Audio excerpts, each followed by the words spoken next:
And let's go down to the public address announcer now, who will introduce Denfeld and Hibbing. Go on the ice after the game. Reminder, the 1986 Minnesota State High School Hockey Tournament is presented under the authority of the Minnesota State High School League. No commercial video filming or visual filming or other record of the event is authorized without the express permission of the Minnesota State High School League and is strictly prohibited. All rights to this event and presentation thereof are reserved by the Minnesota State High School League. And now let's meet both of these squads who will be playing for the third place trophy. The visiting team, the champions of Section 7, the Hibbing Blue Jackets.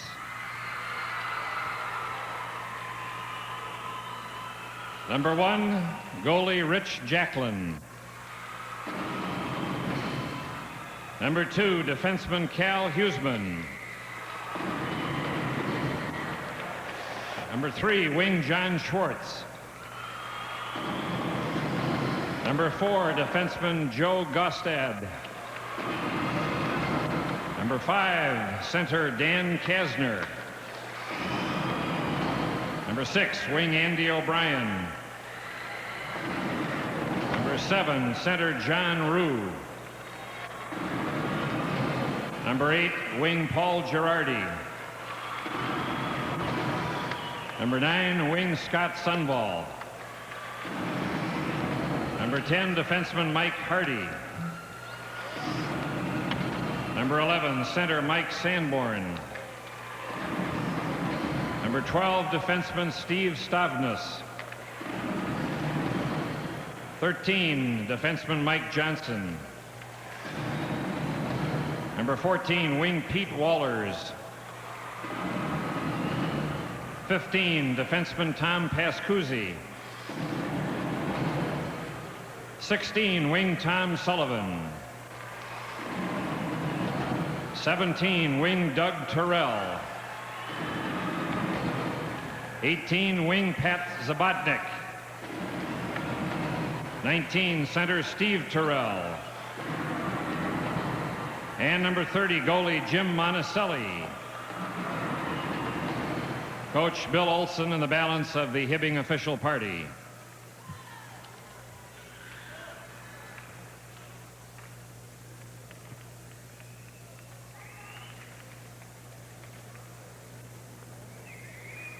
And now let's meet the roster of the champions from Section 2, the Duluth Denfeld Hunters. Wearing the light-colored home uniforms, number 1, goalie Jeff Bennett. Number 16, wing Dan Huffman. Number 18, defenseman Scott Ivanovich. Number 14, defenseman Steve Elsmore. Number 5, defenseman Scott Pearson. Number 17, wing Chad Postal. Number 7, center Chris Apps. Number 8, wing Darren Matedich. Number 9, wing Scott Engen. Number 10, center Kevin Moss. Number 11, wing Tim Sisto. Number 12, center Scott Ritchie. Number 13, wing Jason Francisco. Number 4, defenseman Jerry Anderson. Number 15, defenseman Mike Eliason. Number 2, center Mike Vukanich. Number 6, wing and defenseman Eric Winkleski. Number 3, defenseman Jason DeChambeau. Number 19, wing Bill Stauber. And number 30, goalie Rob Stauber. The officials, the referee, Jerry Bergstrom, referee Frank Spanish, and the headlinesman, Walter Melanchuk. The Denfeld coach is Bill Vukanich. No anthem, boys. No anthem.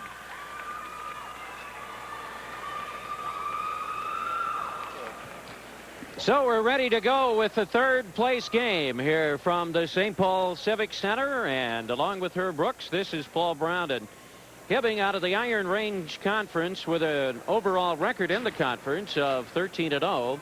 And they were 5th rated in Associated Press coming into the tournament here this particular weekend. And they will be taking on Duluth Denfeld out of Lake Superior Conference. And Bill Vukanich, their coach, now in his overall 5th season. And they, of course, merged with Morgan Park. And he has an overall record now of 64 victories, 43 losses, and 3 ties.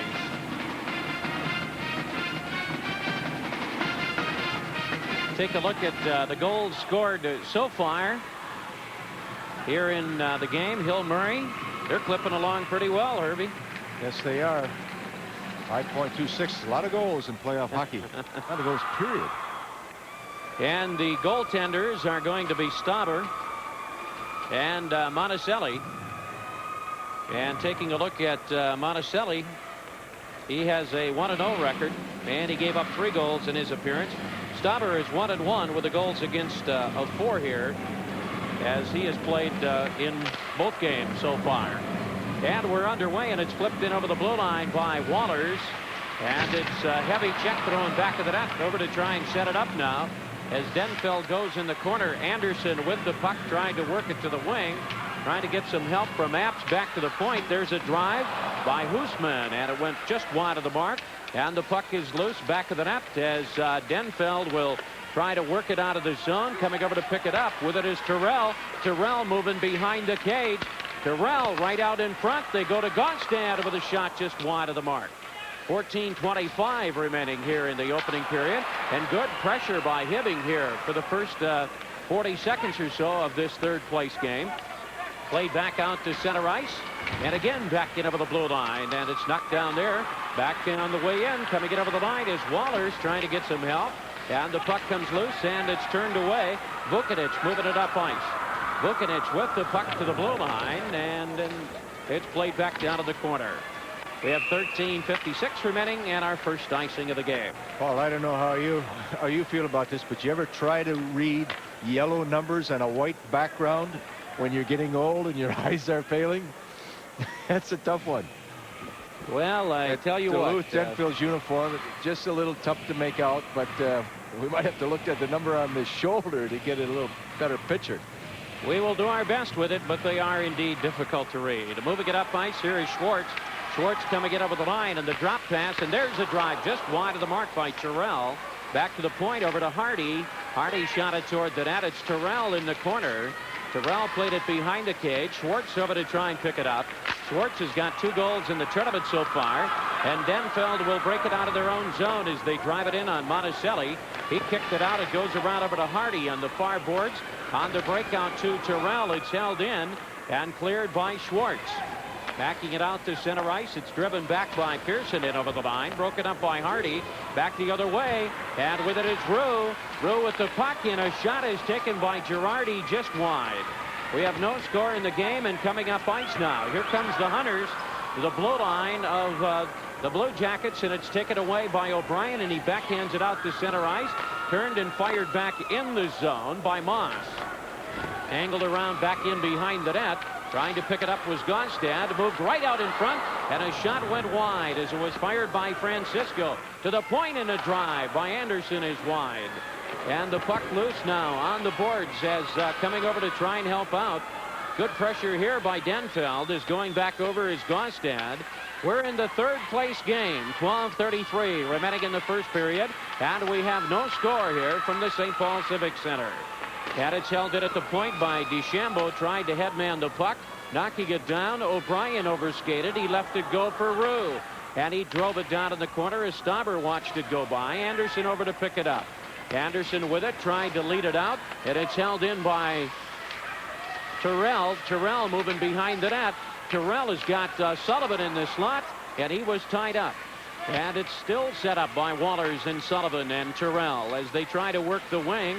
And in the corner, coming over is Terrell trying to hold the zone. Got help there from Husman, and he played it deep in the zone, but it's set up now. Terrell with the puck, and Terrell off on the pass, and it hopped between the skates of Cal Husman, and it's picked up by Terrell. Whistle, and play will be stopped. There's a break in the action. We'll be right back with the Minnesota State High School Hockey Tournament.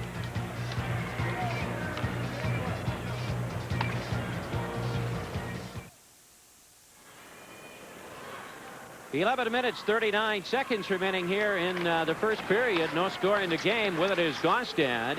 Gaustad with a drive, and it's knocked down to the rebound. A backhander by Sisto.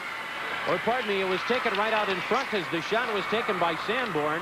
Held in, and it was fired by Gaustad behind the net. And now looking to clear it up ice. It comes to the neutral zone to Stavnes. Stavnes on the pass to Kasner. Kasner wound up, and he played it in over the line as Sanborn, Sundvall, and Kasner are out, the fourth unit for the Hibbing Blue Jackets. No score in the hockey game. Is coming back over to set it up. Here's Pearson trying to bring it out, and he did. He played it back to the blue line as Hibbing is Stavnes there. And Stavnes drove it down in behind Stauber, who cuts it off. Stauber looks to Pearson, but it went past him, and it's held in by Hibbing. Schwartz with it in a drive. Over on the far wing, Zabotnik tries to hold it in. A shot goes up over the glass and out of play as Schwartz, Terrell, and Zabotnik applying some pressure, Herb. Paul, a couple of interesting matchups this afternoon. I look at for the two Terrell brothers and Paulie Girardi to be really an offensive threat. And let's just take a good close look at a fine young goalkeeper of Duluth Denfeld, Robbie Stauber, who is on everybody's list. And this is a good year for the goalkeepers in the state of Minnesota. And it's played back of the net now as Anderson is there to try and work it loose to get help to bring it out of the zone. We have no score in the game here from the St. Paul Civic Center with 10:30 remaining in the period. And Pascuzzi is back to cover up in front of the net. And it is cleared. Up ice on the lead pass. With it is Terrell.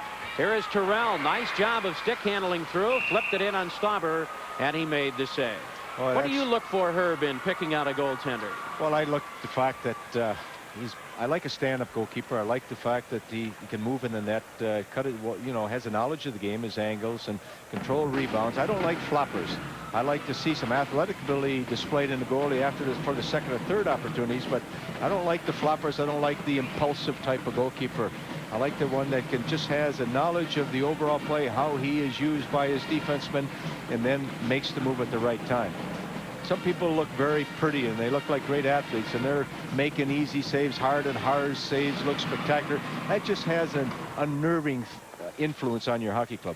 And we mentioned this the other night, Herb, but I think it deserves another note, and that is a young man named Jeff Bennett, who has not played a minute, but you still need that kind of person on your hockey team, don't you? The backup goalie. Oh, you sure do. There's no question. They can contribute in a lot of different ways. And we have 10-12 remaining here in the first period. We have no score in the game as Denfeld moves it up ice, and Vukotic flips it in over the line. Vukotic has 1 goal and 1 assist in the tournament as it's turned away by Hardy on the lead. Moving up ice, it's Girardi off on the pass, right wing to O'Brien.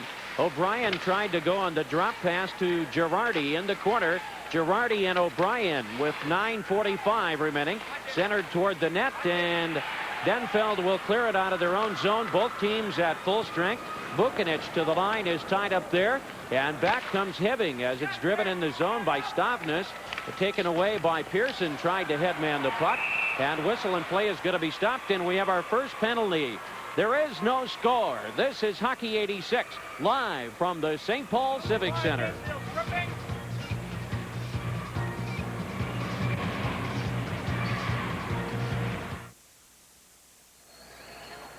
No, Paul, I don't understand why Duluth Denfeld has one set of numbers for the darks and one set of numbers for the rights. I don't know. You can't have two different favorite numbers. I think it just has to do with the sizes of the sweater that would fit certain players better.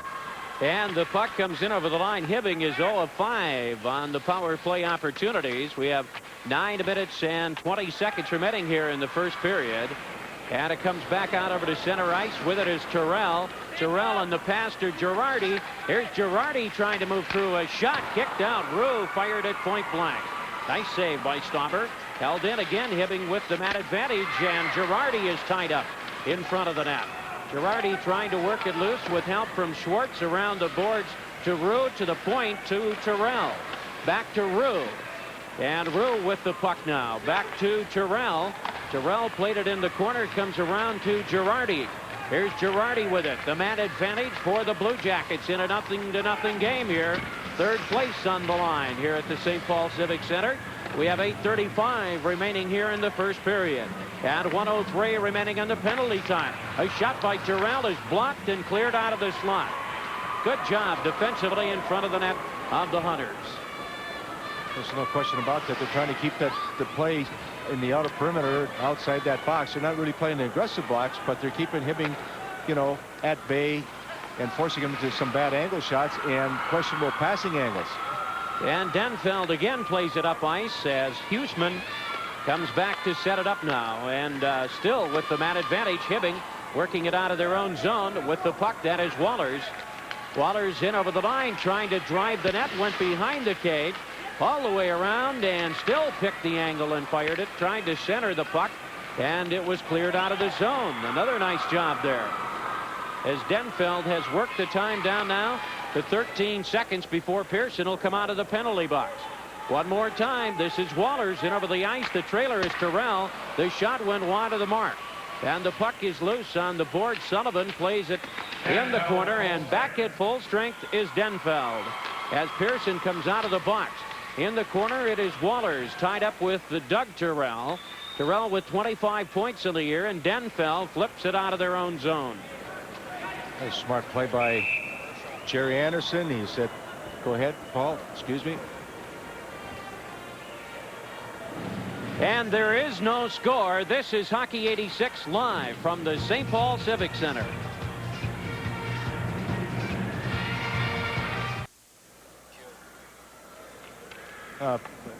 You know, Paul, I think that I was just going to mention that Jerry Anderson, sensing that finally they killed off the penalty, had a lot of tired hockey players out there. Just a little flip pass out into the open ice, and even he got an ice, he got the necessary change, and that's what he wanted.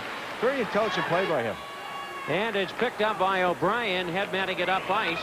And coming back over to set it up now. Eliasson tried to headman the puck, and it's turned away. Coming back in over the line, Girardi off, and a shot is taken by Rue. In the corner, Girardi fired it wide. And we're down to 6:40 remaining, and Pascuzzi with a shot broken up. Sisto moving back up ice, cross ice in the pass, shot and a goal! And Denfeld has taken a 1-0 lead as they get the 2-on-1 break. Sisto getting the pass, and it's Stauber, I believe, for his 12th of the year.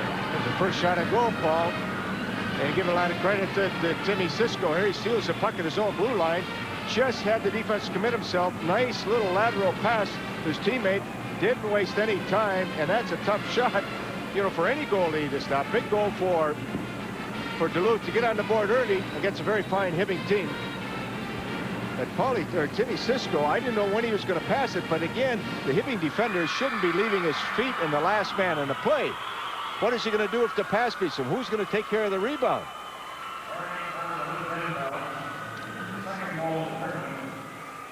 Second Nice of the play. tournament and the 12th of the year for Stauber. And as you mentioned, Herb, a very nice play. Sisto, the assist, is 14th of the year.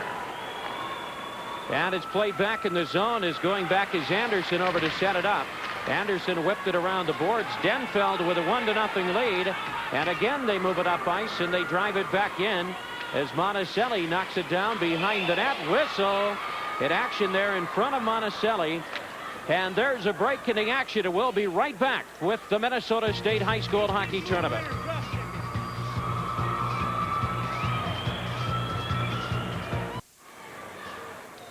Zabachnik goes into the penalty box, and it's power play hockey for Denfeld. Herb? Yes, we're going to look to see what Duluth has in that power play. I know they like to go to Mike Vucinic an awful lot. Number 2, he's a quarterback. He really handles the puck. He makes good outlet passes, and he's really got a great shot. That was Terrell who gave away the puck. Whistle and play will be stopped. Denfeld is 0 of 1 on their power play opportunities. We have 6:03 remaining in the first period, and it was Stauber with his 12th goal of the season, second of the tournament, and we have a 1-0 score. It's an awful tough shot for Monticelli to field his first shot at net, and the guy's coming right down the low slot. Didn't give him a chance to get into the hockey game at all. And we have 1:44 remaining in the penalty time as Terrell bangs it around the boards, trying to work it out of the zone. And the puck is set up, trying to take a shot. And good pressure here and good defense on the near side is trying to clear it out. Held in by Anderson with a drive. And that went high and off the glass. The puck loose on the far boards. Terrell over to try and pick it up. Back of the net goes Gostad, and he played it, trying to get some help back in behind the net to clear it out of the zone. And it was kicked off the skate of Vukotic, and it comes to center ice. We have 1:09 remaining as Mike Vukotic in over the line. Vukotic with 36 points on the year and 2 points in the tournament. Plays it up ice, and with it is Wallers as he tried to pick it up, but coming way out was Stauber to steer it back to the line. That was a dangerous move, isn't it, Herb? Well, sure is, but goalkeepers read it, and they've got the percentage, and they can read it. They're pretty good. They have pretty good feel, especially this goalkeeper. And it's moved up ice, and 4:50 remaining here. Coming in over the line, there was a drive by Ingen, laid down in the corner on the near boards now, setting it up still with the man advantage here. Ingen with the puck, played it in the corner. We're down to 27 seconds remaining at a man advantage. Walking out from the corner, and it was taken away. Rue and Ingen go after the puck. Back of the net goes Huseman. Huseman with it now. Down to the corner, trying to work it loose. As we still have 13 seconds remaining in a man advantage. There's a drive by Eliasson, kicked out. And the rebound is cleared up ice by Terrell.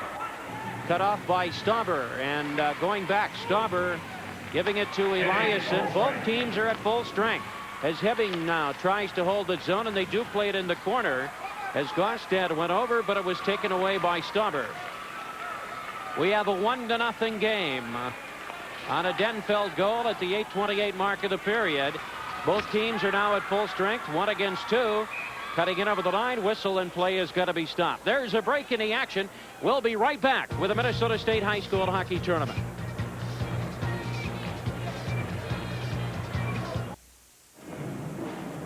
.828 was the time of the goal, and it was scored by Stauber, his 12th of the year, and it's 1-0. We have 3:47 remaining in the period as Hibbing carries it in over the line to O'Brien. O'Brien on the drop from Girardi, angled around the boards, trying to clear it was Anderson working on the far wing, played up ice. 2 against 3 as the Hunters come back in over the line, driven down, back in behind Monticelli, and then cleared to the far boards.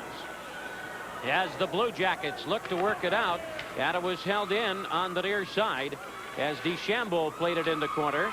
Back to the point, there's a drive, and Monticelli kicked it out. To the point on the left, it's DeChambeau with another shot. That was cleared behind the net. Over to try and pick it up was Pascuzzi, and coming back over to help out is Gostad. Gostad on the breakout to O'Brien, tipped to Rue at center ice, taken away by Francisco as he tried to play it ahead, and Hibbing tried to work it loose with Girardi. And the puck is played in over the Blue Jackets line, and back up ice comes Schwartz, and whistle, and play is going to be stopped, and we've had a penalty, Herb, I believe, back in the Hibbing zone. I think he just picked up an interference call, and I don't know if they got 2 guys. No, I think they just got the interference on the Denfeld player, just trying to pick a guy, which is not all that bad. They just got caught with a little bit too much on the play. A lot of times that defensive forward, whether you're in the offensive zone or in the neutral zone, by picking and interfering, you can take an awful lot of pressure off your defenseman if the other team has the puck. And the interference call goes against Stauber. Pardon me, Herb. That would be just a little bit more of an overt type of an interference. You took a pretty good run at him. Sometimes you can bump them off stride and neutralize them. And now we've got a bench penalty coming up against Hibbing. Huh. So it is not going to be a power play situation because of the bench penalty. Too many men on the ice was the call there. And we have both teams now with a man short situation. So everybody at equal strength in terms of play here.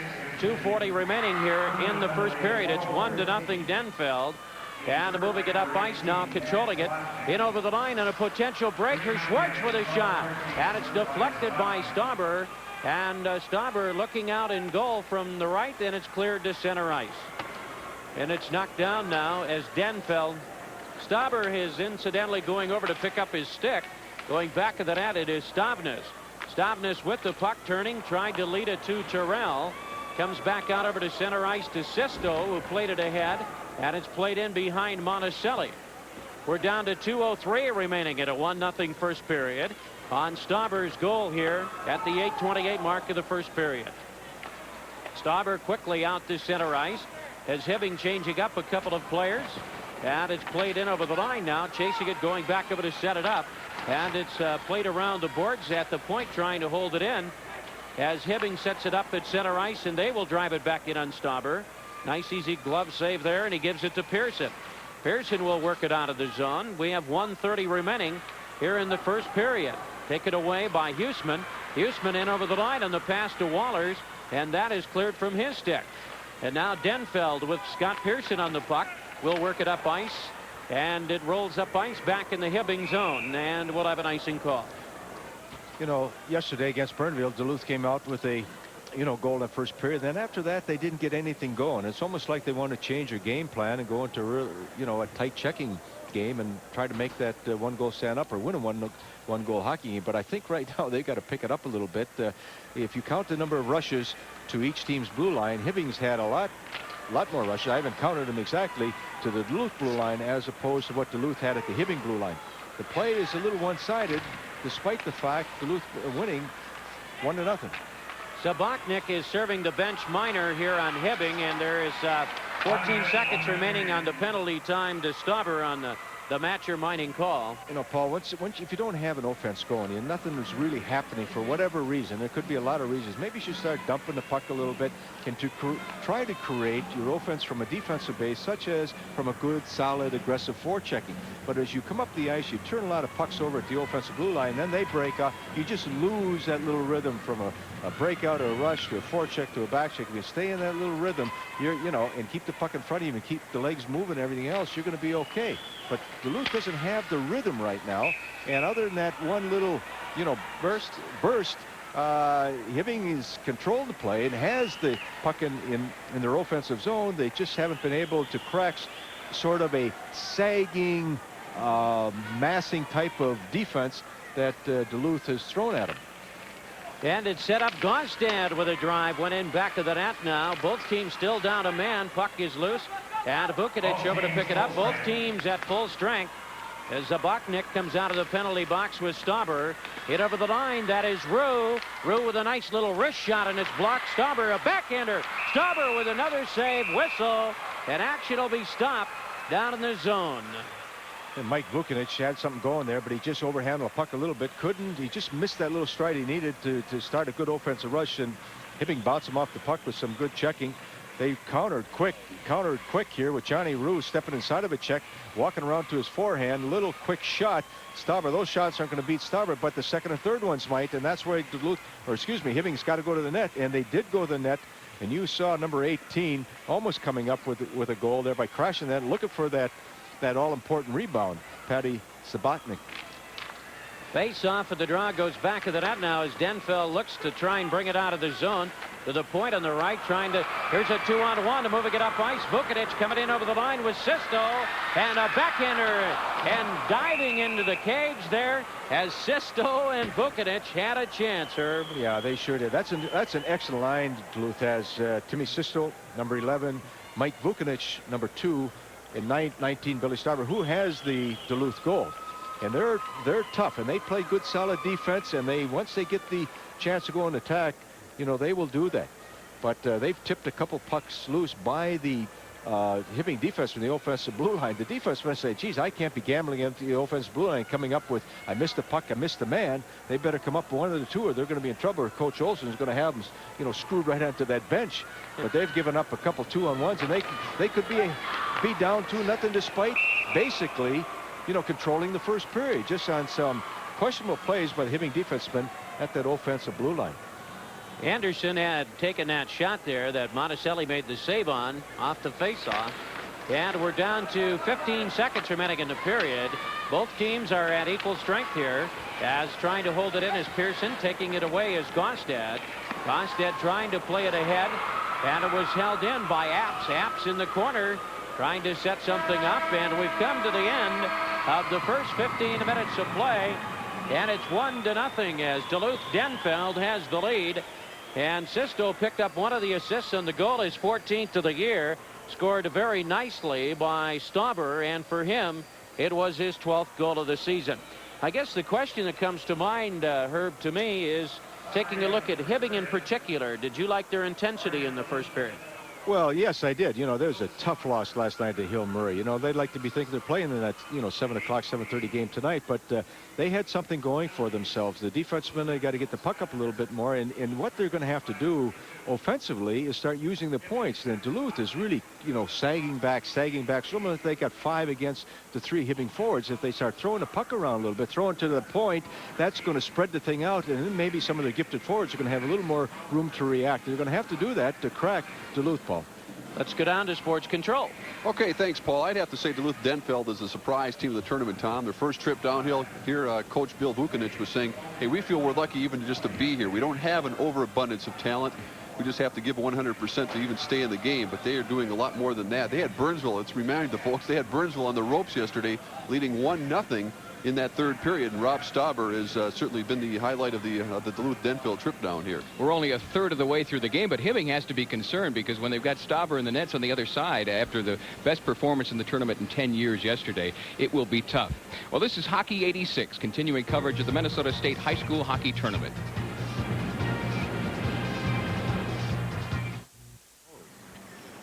We're back for the second period, and Herb, I'm sure you saw quite a bit of Mr. Gretzky in the National Hockey League. Oh, he was unbelievable. I had a few chances to talk to Wayne, but they talk about Wayne Gretzky, what makes him so good. He's just such a sincere, good, solid person, the type of person you like to see in professional athletics.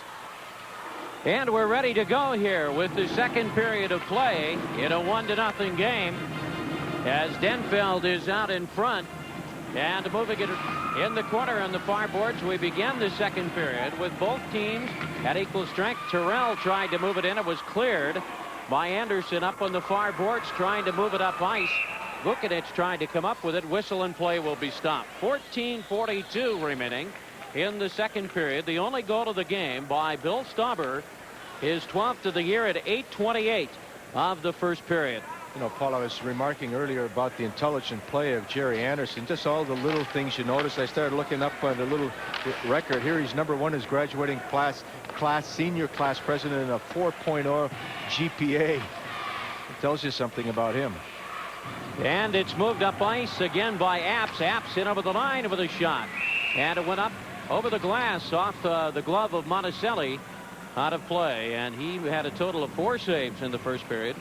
Stauber with 10, and incidentally, Stauber coming into this period, holy smokes, he has a lot of saves. 87 so far. 87 saves so far in this tournament. The record is 124, set by Doug Long of Johnson back in 1971. Talk a little bit more about that when we have a little time here, and I know you know him, don't you, Herb? Yeah, Dougie Long, I tell you, he was a fine goalkeeper. I remember the performance he put on in 1970. He was unbelievable. I don't know if there'll ever be another performance like that. And it's played up ice now in a 1-0 game as Hibbing and Denfeld playing for third place here in the 42nd annual Minnesota State High School Hockey Tournament. Hibbing centering it, and it comes out of the zone, and it goes all the way back in the Blue Jacket zone. You mentioned 1970, and Doug Long, he had 61 in 5 overtimes in that win over Coleraine. And he had 52 in a 3 overtime loss to Edina. Then he was pulled after 11 saves in the second period against Hibbing in a 4-1 loss in that 1970 tournament. 13:44 remaining here in the second period. And with it is Schwartz. Schwartz with the puck and whistle, and Monticelli started to go off. And with the score 1-0. This is Hockey 86 live from the St. Paul Civic Center.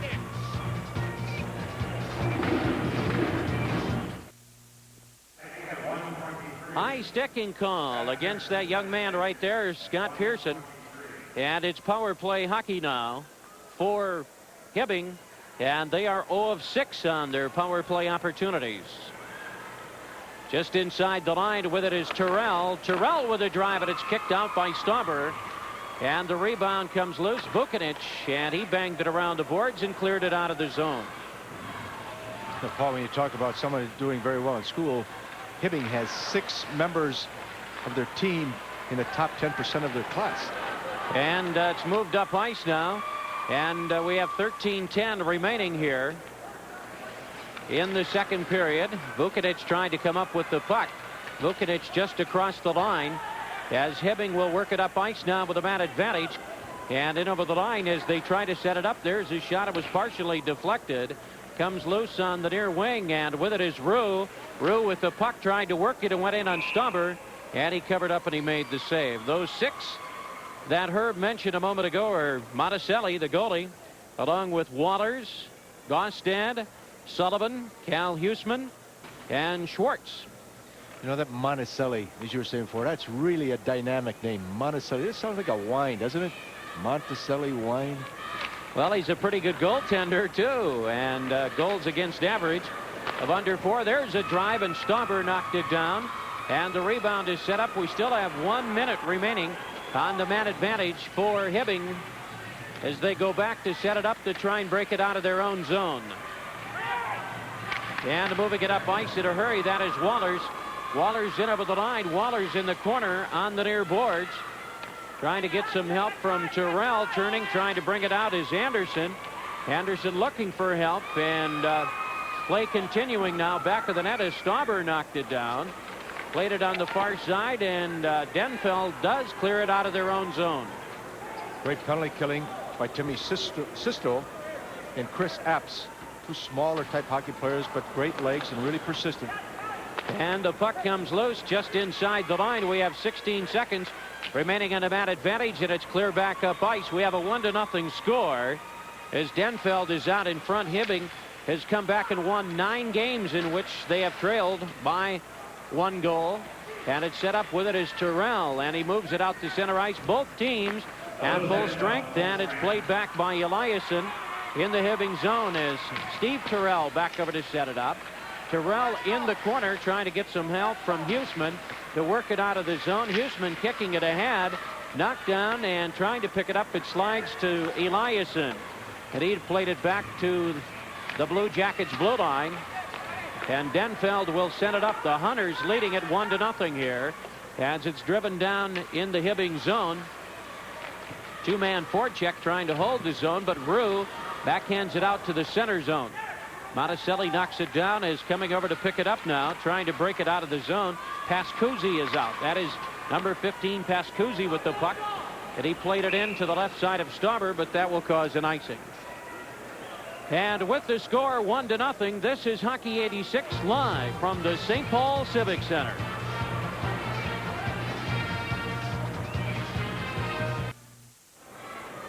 Face-off coming up to the right side of Monticelli with 10:49 remaining in the second period.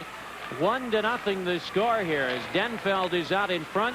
The goal at the 8:28 mark of the first period by Stauber.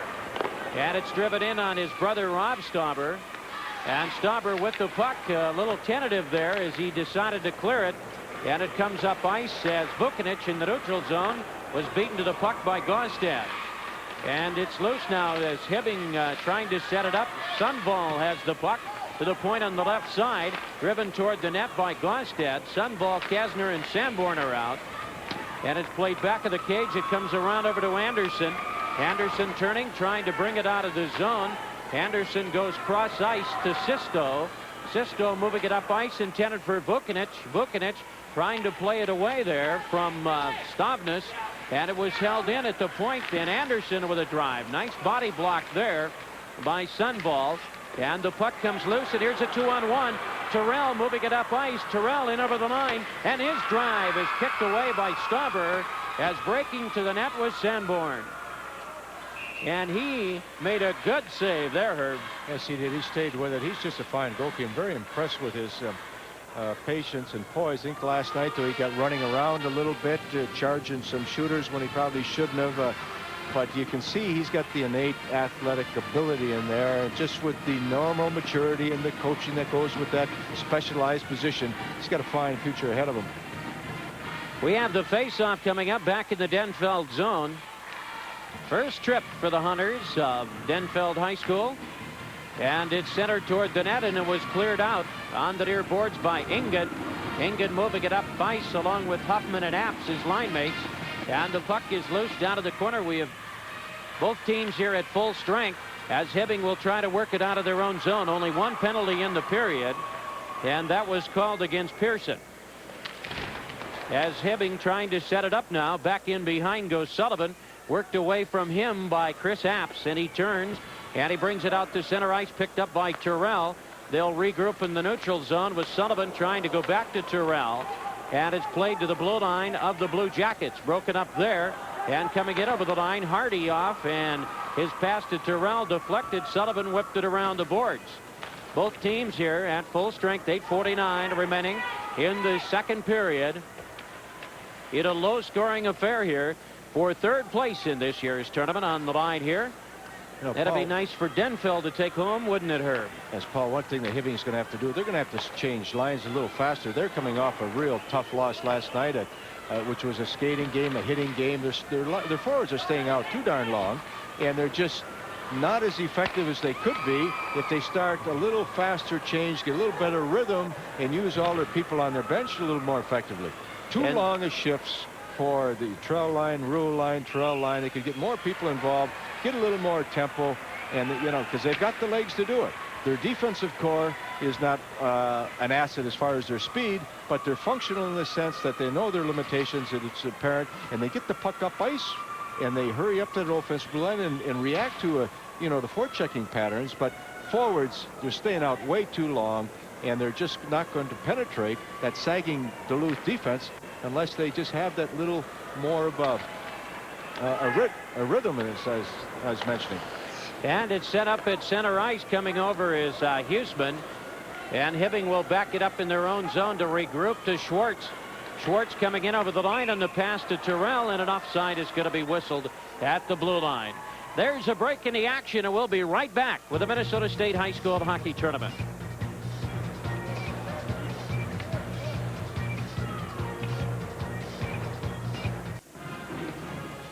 7 minutes and 54 seconds as you see Bill Olson there looking on. 84-12-2 in his career coming out of Section 7. And it's set up now at the blue line. With it is Anderson.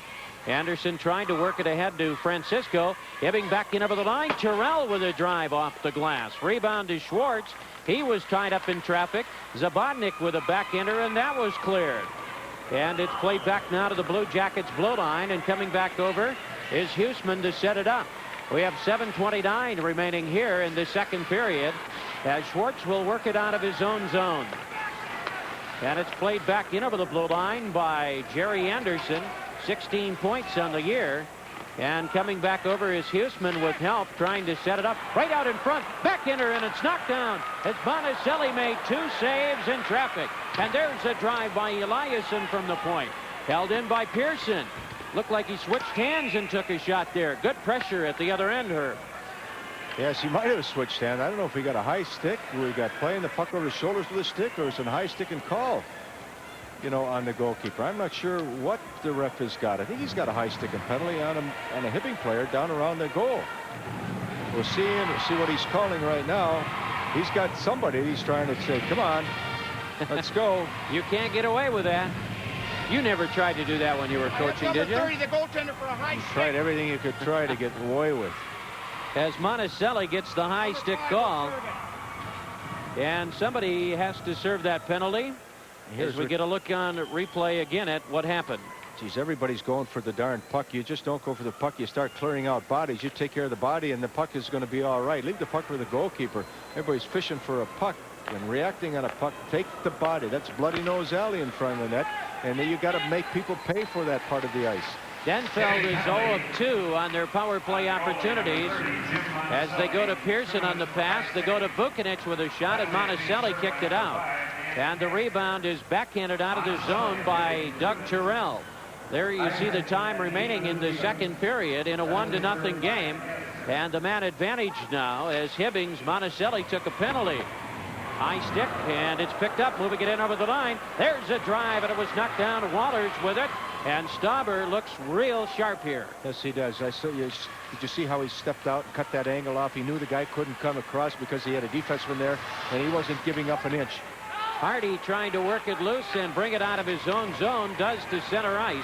Broken up by Anderson as Denfeld will regroup now. They have the lead and a power play situation for the next 57 seconds. And Apps tried to center it to the net. It comes back to Pearson. Here's Pearson with it at the point. Denfeld with the man advantage, and a drive is deflected. It goes all the way across ice, and it's set up just inside the line to Pearson with a drive, and the save by Monticelli as he tucked it away in the glove. And he had a good look at the puck. There was not a real hard save. I don't want to take anything away from Jimmy Monticelli, but his defensive core put people out of there. They established himself, wouldn't let anybody get tipping and screening, so he had the sight line, and that's what he wants. Herb, at the high school level, how many variations of a power play should you have? Oh, I don't know. I don't know if he should get into, you know, it's an old teaching principle. It's called KISS.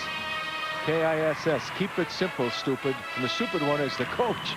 So don't get too complicated. Don't overcoach. Get a good solid formation, a system, a theory, and just practice it and practice and practice. And you're going to be relatively successful. That's Ingen with the puck. Ingen with a drive, and Monticelli kicked it out on the nice save. And they try to set it up. They've got Apps moving to the net. Vucinic will back it out to center ice to set it up. And we're down now to 20 seconds remaining in a man advantage. Vucinic in over the line. Taken away by Huseman. Back out at center ice is Ingen. Ingen with the puck now. Ingen carries it in over the line.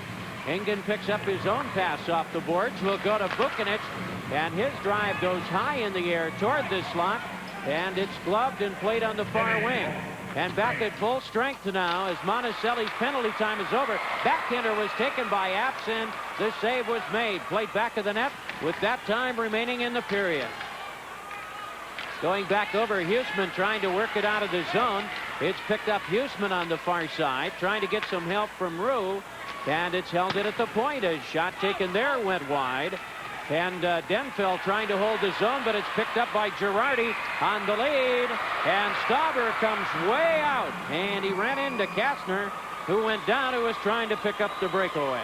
I don't know if I'd like to see a goalie going out on top of the circles and hook sliding or something, or decking his pads.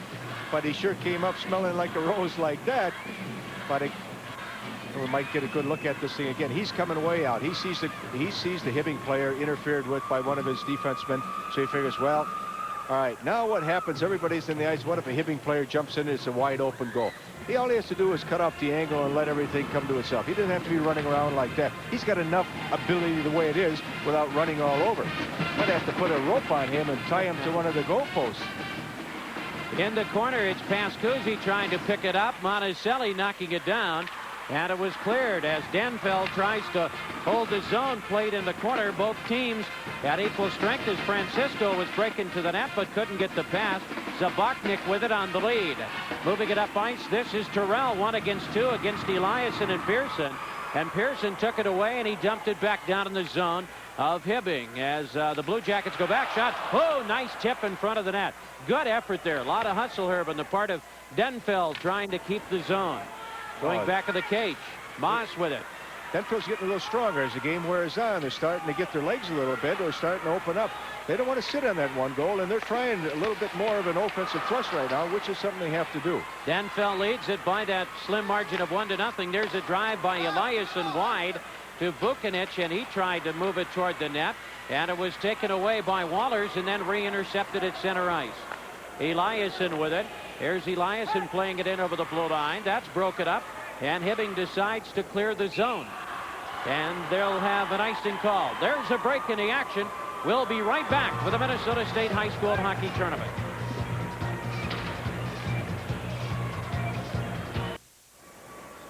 You know, Paul, this is the third game here for these youngsters. 3 days. plus a little travel coming from the north, plus just maybe the strange bed and not sleeping the way you should. I'd shorten up all the line changes, try to pick up the rhythm a little bit, use my full bench the best I could, look for certain matchups, know their personnel so I don't get burnt out there, try to find maybe my best defenseman behind, maybe a line that I haven't used too much, give my people a little breather. But right now it's bogged down just a little bit. I don't mean to, be overly critical, but I'm just trying to think that to take advantage and play the overall situation. Again, it's tough on these youngsters, and it's a physical route they had to go through to get to the state tournament, and it's been a physical state tournament on top of that. But you see a lot of people just hanging on a little bit, start saying shorter shifts, 20 seconds, 30 seconds, get off, develop that quick rhythm. See if they make that adjustment here. 3:02 remaining in the second period. It's still 1-0 Denfeld, as Stauber got the only goal of the game at the 8:28 mark of the first period. And it comes back, and it's going to be set up now by Hardy, and he plays it to center ice. Broke it up, and coming back over to set it up now. Hardy trying to pick it up, carried it in over the line with help, and it's loose in the corner. We have 2:39 remaining. As going Terrell back to the net, trying to set something up. Terrell goes back to the point, and a shot is taken by Stavnes, who broke his stick. Hardy back to set it up. Stavnes playing without a stick. Sisto in over the line, but an offside was called. There's a break in the action. We'll be right back with the Minnesota State High School Hockey Tournament.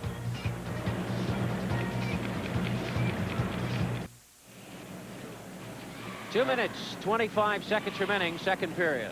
Down the end of the period, 1-goal hockey game, you want to say, well, I want to finish now my last 2 shifts with my best athletes out there. So all the things on 5 minutes and under, you should try to time your line changes so you can finish the way you want. You don't have to be concerned if you happen to be ahead, but in a tight game, both clubs have to be watching what line's going to finish, what's the time of the period, and play the clock and play all those little things to either get the tying goal or keep that 1 goal ahead, or maybe open it up to a 2-goal gap. Gonstead on the pass to Rowe, back to Gonstead, and he fired it wide. Huseman with the puck. It comes out to Girardi at center ice. And we have 1:50 remaining in the second period. It's 1-0. Denfeld is out in front here. And picked up, trying to go up ice with it, was Engen. Whistle, and it was flipped up over the boards and out of play. A little shorter line change right there. Minute 41, keeping fresh going into that period now, at the end of the period. Hibbing has won a couple of state championships back in '52 and in 1973. They have been here a number of times, their 9th trip. Besides those two, 57, 70, 74, 82, 84, 85, and of course here in 86. Now, Paul, we talked about the young hockey players in this tournament. There's 2 outstanding youngsters here, juniors, Mike Vukovic, the fine center iceman, Duluth, and Dougie Torrell, an exceptional sophomore from Hibbing. Two center icemen, strong kids, 6'2", 6'3", a couple hundred pounds. Going to be excellent hockey players in the future. And back of the net goes Pascuzzi to pick it up. Pascuzzi to Zabachnik, out to center ice to Terrell. Tried to go right wing to Schwartz, and it's played back down in the corner. Angled on the near side to Anderson. Anderson around on the far boards again to DeChambeau. DeChambeau looks to clear it up ice. San Francisco on the right side. 1 minute remaining here in the second period. And we still have a 1-0 game. No goals here in the second period. And it's played back down in the corner. Is striding back goes Mike Johnson to set it up. Johnson back of the net with Pascuzzi to work it loose. That is Pascuzzi around the boards to Zabachnik. Zabachnik now back in behind to Pascuzzi again. 35 seconds, popped up right out in front. Vukovic tried to take a shot, blocked, knocked down, and Monticelli with the save. A little careless there, Herb. Careless, they're dead tired. And moving it up ice, here's Wallers moving it in, and coming out is Stauber, and he gathered it in and stopped the play. He's lucky again. It's not a good percentage play that he's diving out, coming out, diving, sprawling on loose pucks. Let's see this again. He's lucky. This kid let that puck slides under him, or he can pull it. Going for the poke check, tripped the player up. And look at that wide open net. If someone else is jumping in those little holes, I'd say, Robbie, use your ability, know your angles, cut off the angle, stand on your feet. Maybe send him down to the Twins and have him work with the baseball team. His hook sliding. He's been doing this for the whole period. And mind you, I like the boy. There's a penalty on Stauber. So the goalies have taken the last 2 penalties here in the game. And let's see, we have 0 of 6 in the power play now. That's a questionable call on that situation. It looked like he tried to get the poke check and he just missed the puck and tripped him up. But I don't know about that call. That's awful, awful tight interpretation. You never argued calls, did you? All the time. Never won any, but I argued a lot. Got to look at the replay there and let you make your own judgment as to whether that was a penalty or not. We see number 19 going off, Steve Terrell. He was out there at the 2-minute mark, and now he's just coming off. And it's tough to lose him now because he's such a good hockey player, and you need him on that power play. But he had chances to get off the ice early, and just standing out there. Right before this Duluth, Hibbing had the break there. There was a 3-on-2 sitting in front of their own net because their forwards can't even come back and help out. And we're down to 12 seconds remaining here in the second period. Somebody just threw something out on the ice. Please don't do that if you're coming to the Civic Center. And it goes back to the net now to Wallers. Wallers with the puck, and we've come to the end of the second period of play, and the scoring hasn't changed from the summary of the first period. And that's when Stauber got his 12th goal of the year, and 1 assist was given to Sisto on the goal. And for him, it was his 14th of the year. And that's where we stand now after 2, Herb.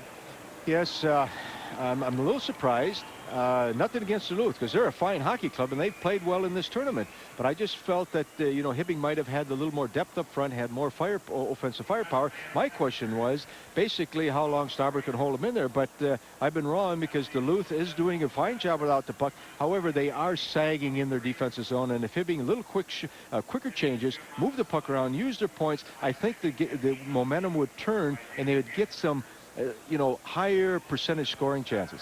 Let's go back to Sports Control.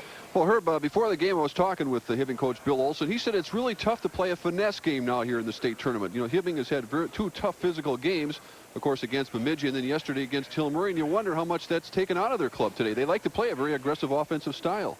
Well, it was a combination of a hitting and a skating game last night against Hill Murray, and they just had to go to bed late, a little disappointed, toss and turn all night, a little bit down, get up, loosen up, and get back into the game today. It is a hard thing. Okay, thanks much, Herb. It's still 1-0 Duluth Denfeld. Of course, they led Burnsville 1-0 yesterday afternoon after 2 periods. That's right. This is Hockey 86, continuing coverage of the Minnesota State High School Hockey Tournament.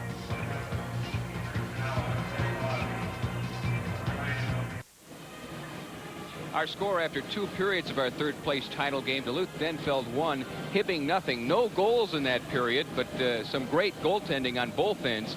Late in the period, a penalty called on Rob Stauber when he came out to stop a breakaway there.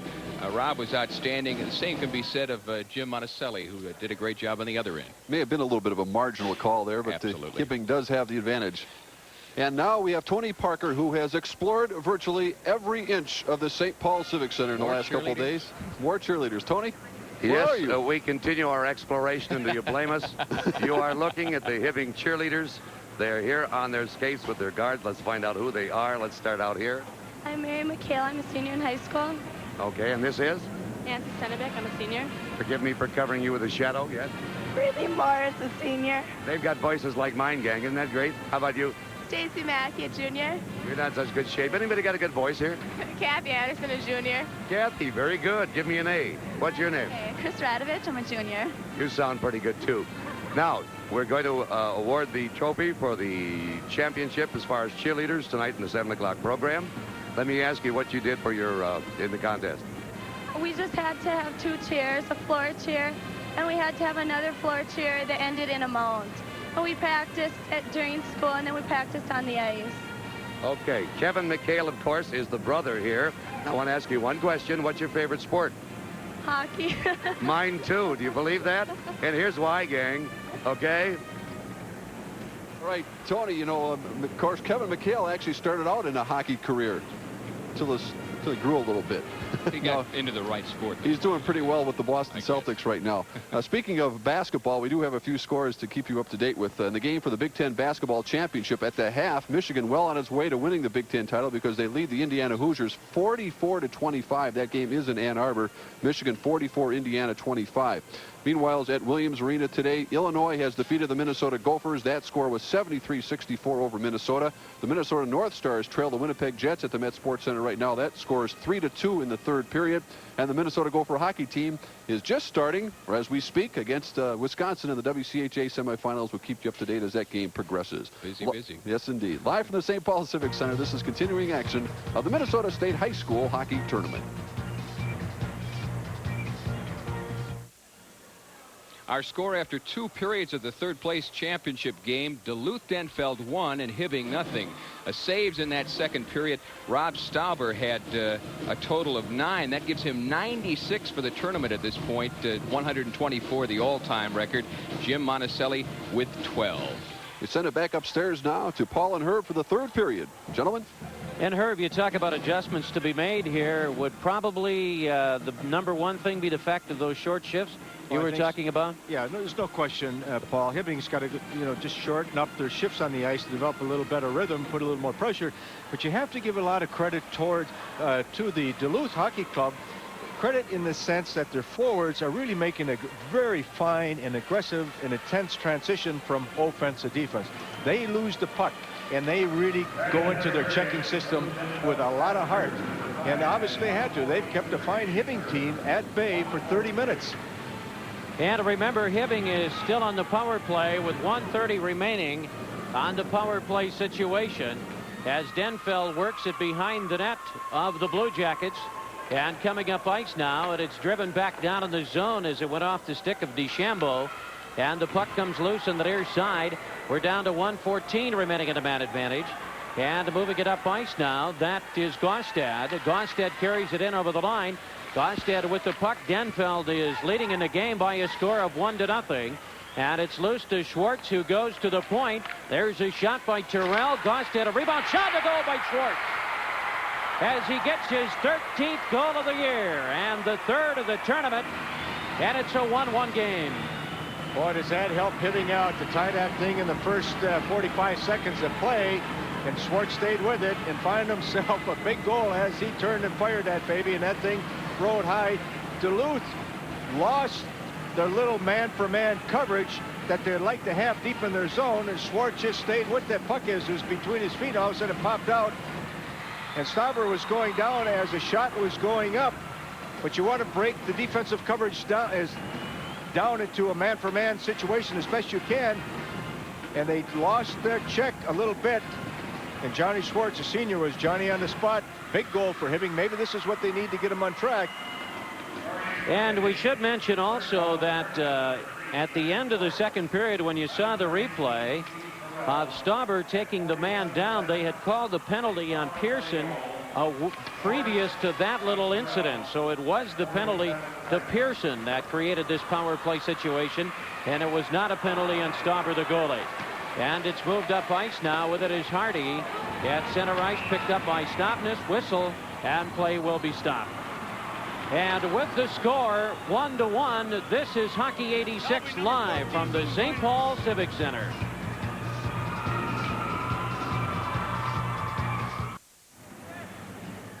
Wallers goes to the penalty box, and now it is Denfeld with a man advantage in a 1-1 game with 13:50 remaining in the third period. Anderson with the puck as he tries to work it up ice. Terrell trying to hold it in. Whistle, and it's pinned against the boards, and we'll have the face-off coming up. That's a good opportunity for Duluth to get back in that game, not get back into the game. Obviously they're in the game in a 1-1 tie, but to take that lead on this power play.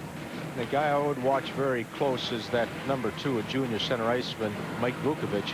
You know, he is flushed with so much confidence because he can skate and handle the puck. But what he has to do now is use the other people on the ice a little bit more. But that's a common fault of any gifted young hockey player, and that just comes with maturity. But he's got a nice career ahead of him. Terrell picked up the only assist on the goal. That is Steve Terrell, his 29th of the year, on the last goal that was scored by John Schwartz in a 1-1 game.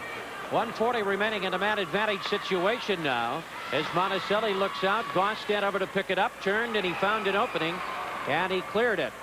And going back, Denfeld to set it up with 1:28 remaining on the elbowing call against Pete Wallers. And it's set up at center ice, and it's played to the blue line. And a heavy check thrown over in the far boards by Hardy of Hibbing. And it's loose on the near boards as with it is Schwartz backhanding it out of the zone. As Stauber will knock it down. As we mentioned, Stauber had 96 tournament saves coming into the period here, and he could quickly move up the ladder. And we'll talk about that here in the third period. But right now there's 55 seconds remaining on the man advantage situation. Whistle and play will be stopped. Now that hurt Duluth, just that little offside. I don't know if Vukovic was off or not. He 1 foot was over. He put it back, and I thought in time, but referee was right there. He had a better look than I did. These power plays are so important. Specialty teams are so important, and you know, during the season, obviously, but really takes on an added degree of importance in playoffs.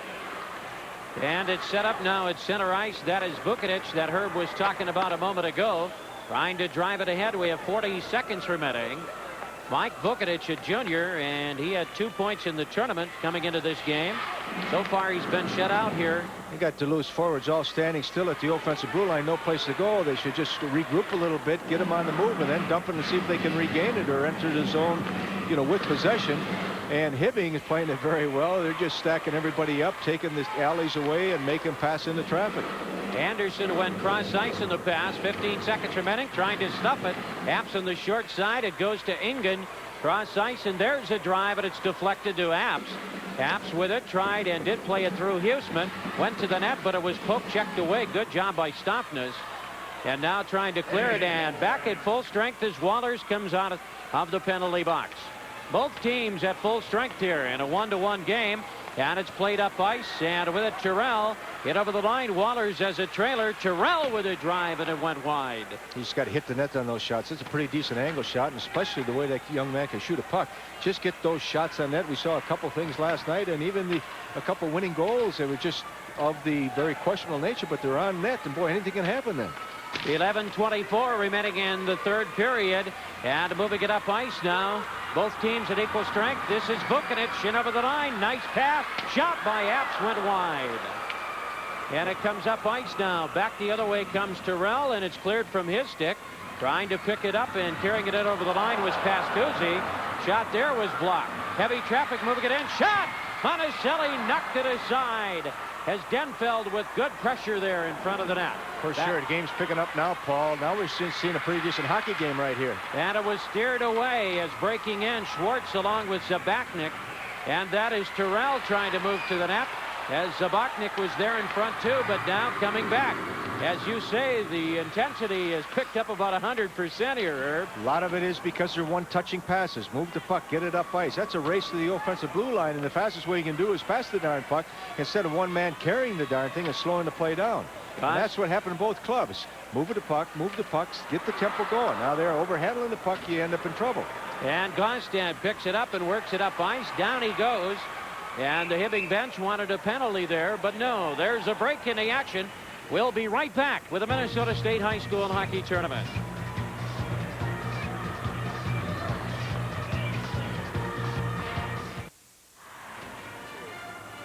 You know, Paul, there's a lot of basketball in this game of hockey, and in basketball, you know, that movement of the puck and the people without the ball and moving into those holes and then giving it to them, that develops that little rhythm, and this is what we're seeing now. This is what should be done as much as possible. It's a very difficult game to play. I know I'm speaking very idealistically, but you have to strive for that idealism every shift. And there was a drive by Anderson. It comes back out to center ice to DeChambeau. Here's DeChambeau playing it back in over the line, broken up there. We're down to 9:50 remaining in regulation time, and we're tied at 1. And up ice with the puck is Rue. Rue in over the line. He's got O'Brien behind him, and he went in on net, and Stauber made the save.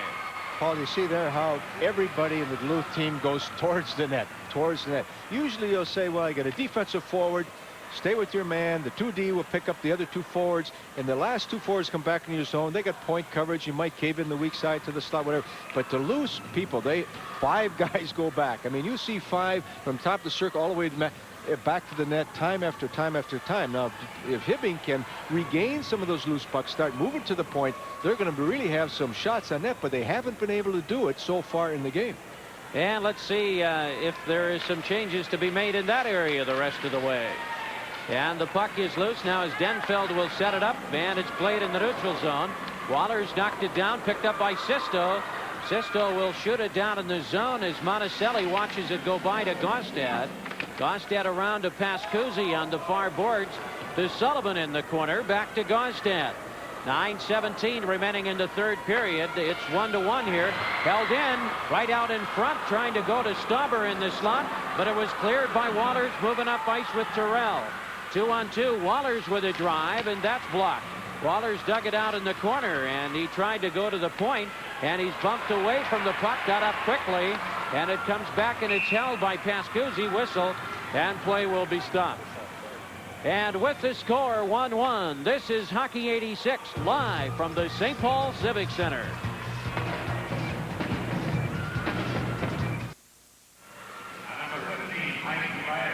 A penalty was called there on Eliasson, and he got in a little bit too deep on the cross check, so we have the man advantage situation now. With 8 minutes and 50 seconds remaining in regulation time, we have a tie game at 1. Girardi in over the line. Girardi with it. Theroux with a shot, and it was cleared from in front of the net as Anderson to the point. It was held in. Shot tipped wide as Terrell fired it from there. And Terrell is out on the ice now as Hibbing will go back. Gaustad is out along with Roux and Girardi for the Blue Jackets. Also out is Schwartz as it is set up by Schwartz to the blue line, played away from him. And we're down to 1:25 remaining now on the man advantage situation. 1-1 the score. 47 seconds into the third period. Schwartz tied it for Hibbing. That is Roux who carries it in over the line. Right behind him is Girardi, who sneaks in trying to pick it up along with Schwartz back of the net. And Stauber is down, but it's picked up and controlled by Epps. Here's Epps moving it up ice now. Goes rink wide on the pass to Ingen, and he'll drive it in the zone as Denfeld has worked the penalty time down to 50 seconds remaining. 7:42 remaining in the period. And turning is Ingen with a drive. Monticelli knocked it down, and the rebound is cleared from in front of the slot. Terrell sliding it ahead to Huseman. Huseman in over the line. Huseman with Kasner. Kasner and Huseman, and it's back in a shot and a goal by Terrell. Nice goal by Doug Terrell. And for Terrell, it is number 11 of the year. And Hibbing leads it 2-1. Well, one of the Duluth defensemen overhandling the puck a little bit. Plus, they got caught in a little bit of a change killing the penalty. And if you just bang it off to the side or get it up nice, you don't want to overhandle that. Try to pull it by people. Cost him as Dougie Terrell stayed with it. Jumped. Loose puck came off to the right. He was Johnny on the spot. Just kept the puck moving. Herb, you got to give a lot of credit, though, to Huseman and Kasner, who helped make that play. Well, there's no question about it, but I just look at the situation again. If maybe in the situation of Duluth banged it, got it up ice, a little smarter change. And you got to, got to really watch yourself when the power play starts going against you, or you get out there tired. But you do have to give credit to the Duluth forwards for staying with the puck and creating a loose puck. And Dougie Terrell can really put the puck away. As I said, he's just a sophomore. He's really got a fine future ahead of him. He's got good hands in traffic. 10th assist of the year for Huseman and the 9th of the year for Kasner. And it's a 2-1 game now with 7:13 remaining. And Sisto with it to Vucinic, and his drive is wide. Around the boards to the far side is Denfeld now in a situation of trying to play catch-up. Here's Wallers in over the line with Kasner. And it was poke checked away. Nicely done there by Pearson. Held in by Terrell. Terrell moving it right out in front. Trying to go to Kasner, who crashed into Stauber. And play is going to be stopped. 14,653 in attendance this afternoon. And there's a break in the action, and we'll be right back with the Minnesota State High School Hockey Tournament.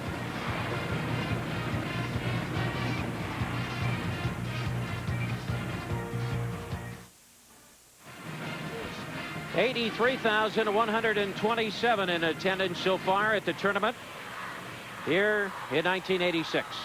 Face-off coming up. Both teams at full strength. 2-1 the score. And the puck comes loose, trying to hold the zone was Pascuzzi with help from Zabachnik. Back of the net, it comes to the near side. To the point, trying to hold it in, and it was cleared, and it's set up to bring it out as DeChambeau. And he moves it up ice, broken up just outside the line. Driven in by Moss and knocked down by Monticelli with help.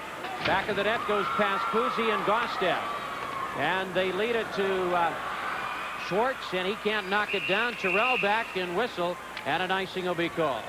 Well, that power play goal for Hibbing is a big goal with 6:20 left. The timing is right. And now Duluth is going to have to understand that that puck moving up ice is very important. The quick shifts, one touch of puck. Don't just get into I, me, myself type of hockey, because Hibbing is a tough team to crack, as Duluth has been a tough team today. And I guess the reason for the low scoring game would be twofold, Paul. Number one, I think the forwards are hanging on the puck a little bit too much. And number two, give credit to the team without the puck. They're making a pretty good transition into their checking game, and they're tenacious and giving up themselves in a defensive posture. So those are the two things. 2-1, and the goals by Hibbing here, 2. As that young man looks on, he's got the best seat in the house right there. Yeah, he's not all sure crowded does. in, was he? He's not too concerned. He's looking at all these people and saying, what are they chasing that little black thing around the ice for? There's a backhander by Pearson, and he made the save. I think he's waiting for the Zamboni to come out anyway. Probably dreaming someday, Herb, which is part of it, isn't it, of donning the skates and playing in the state tournament. He might be dreaming of being a Zamboni operator.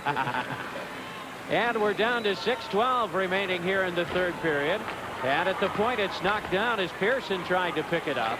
Both teams at full strength as it's driven back in the Denfeld zone as the Hunters go back to set it up. Trying to hold the zone was Rue, and Rue almost accomplished that feat. And turning and driving it in over the blue line. Going back now to set it up is Hardy behind the net. Hardy around to O'Brien. O'Brien and Vukinich, and Huseman behind the net. Chasing it down is Epps on the far boards. And it's played up ice now with 5:37 remaining. And another icing will be called here. You know, Paul, Duluth's forechecking has been very good throughout the whole tournament. They really play well as not a threesome. When I say the forechecking, as a fivesome, because their defensemen really understand what the forwards are doing, and they help out and they play off of one another, and they're able to, you know, contain, you know, the other team pretty darn good by the defenseman pinching down at the appropriate time. And it's played down to the corner now with 5:28 remaining. And the puck comes loose on the far boards as trying to set it up. Wallers will chase it down. And we're going to have an icing call. And there's a break in the action. We'll be right back with the Minnesota State High School Hockey Tournament.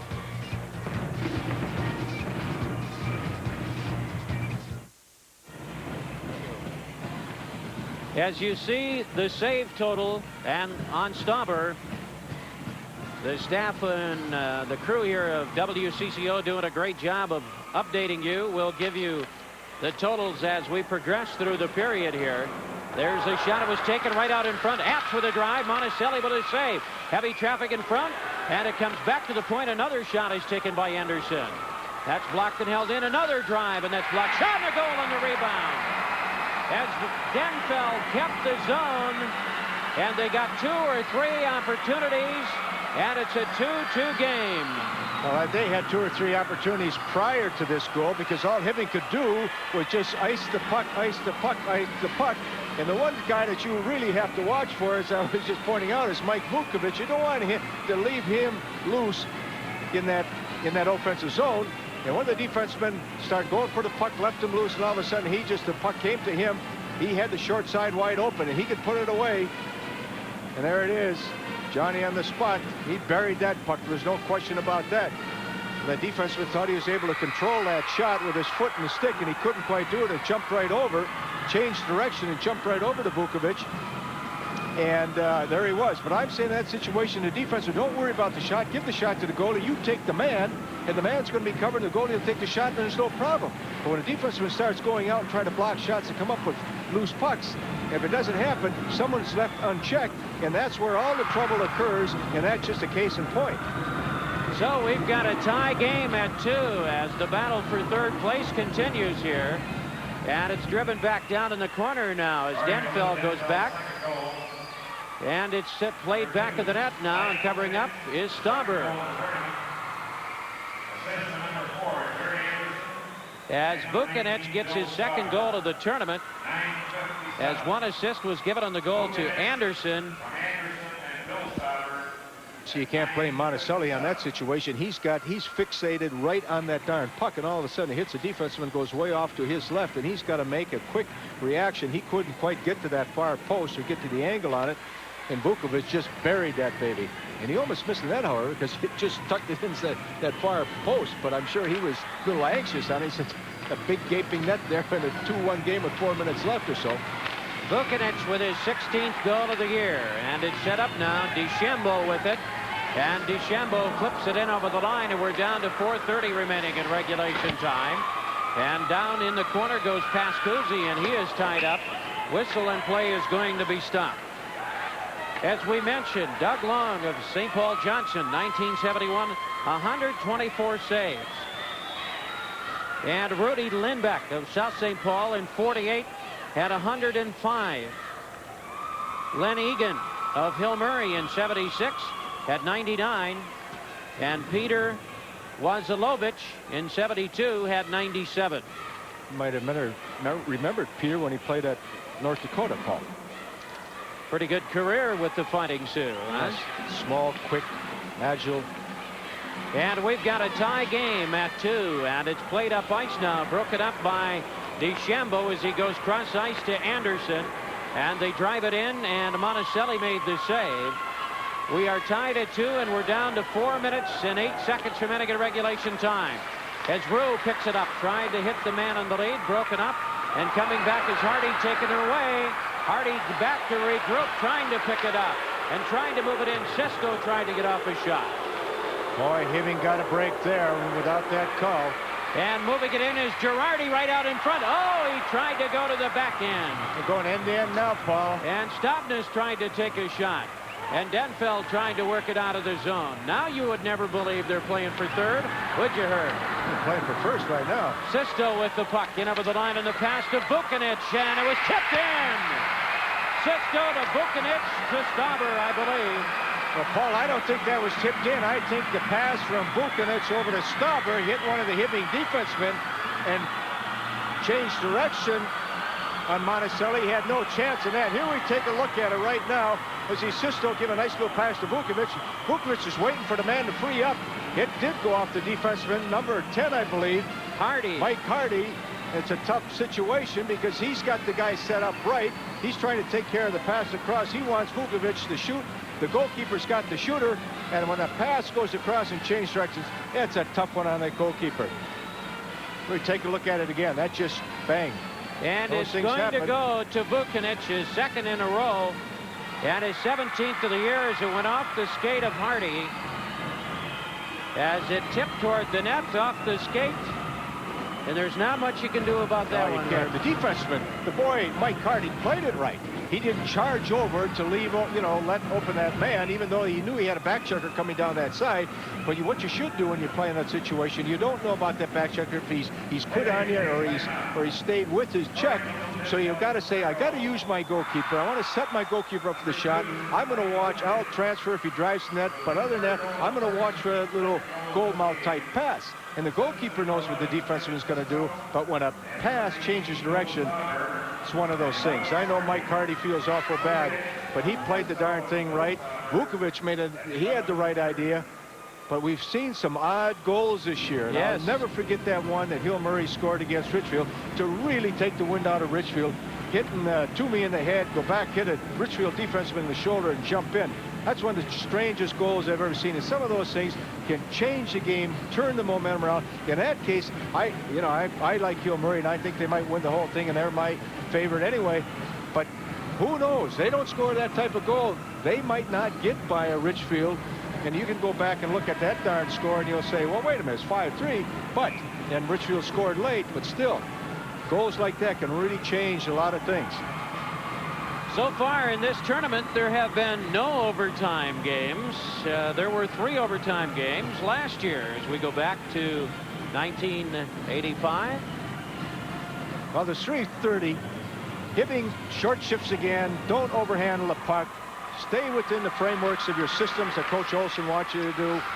Move the puck around. You got plenty of time. And Denfeld has taken a 3-2 lead here.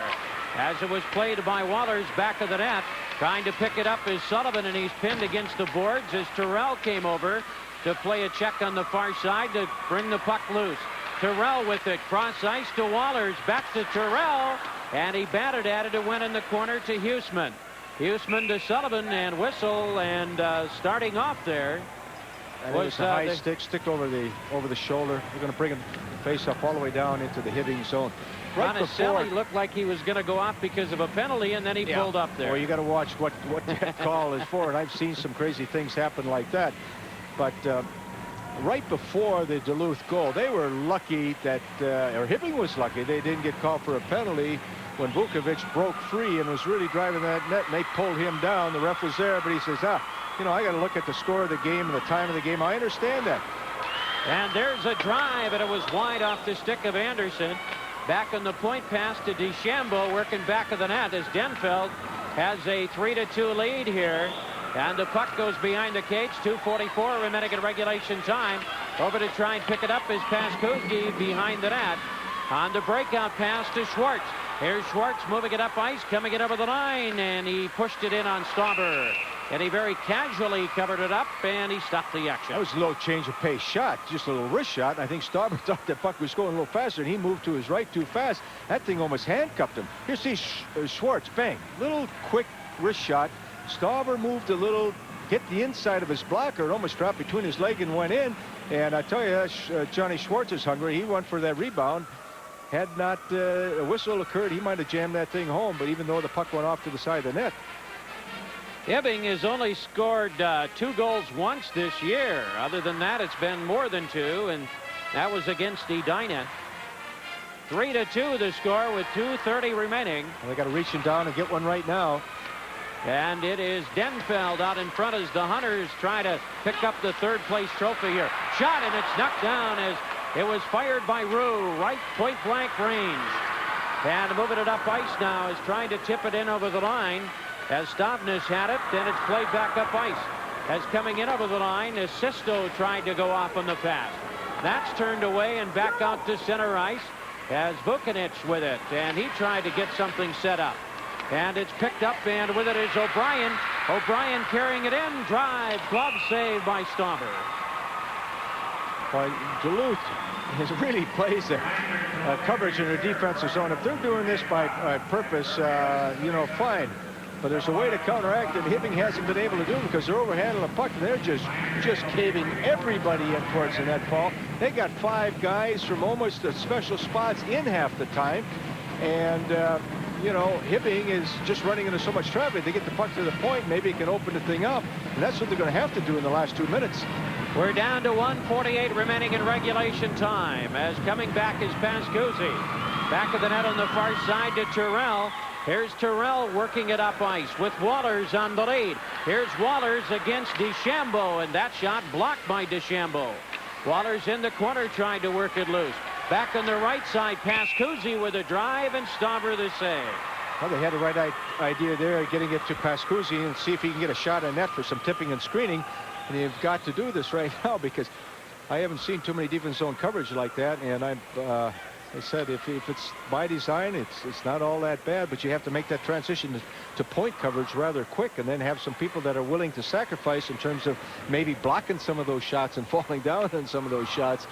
But you know, they've been getting away with it. They've been executing it very well, and they're winning the hockey game 3-2. So got to give them credit.